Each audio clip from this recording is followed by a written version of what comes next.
करतोय तिकडे, मला ते कळालंय. कारण इतकी वाईट परिस्थिती, इतकं फडणवीस साहेबांच्या बहुमतात सरकार असून एक सामान्यावरती वेळ यावी उपोषणला बसण्याची.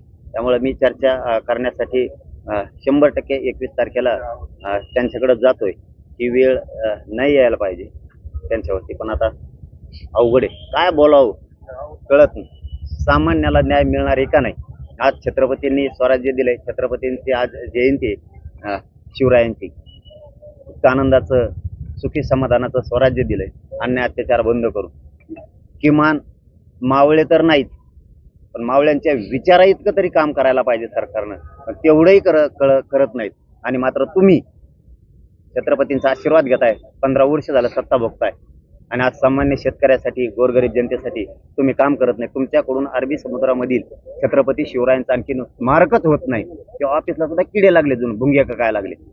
इतकी वाईट परिस्थिती. वाळ्या का काय लय आणखीन प्रकार आहेत. हिंदू मिलचा सुद्धा तीच विषय डॉक्टर बाबासाहेब आंबेडकरांच्या स्मारकाबद्दलचा आहे. वाईट आहे, पण ज्या दिवशी संयम संपतो त्या दिवशी अंत असतो. धन्यवाद.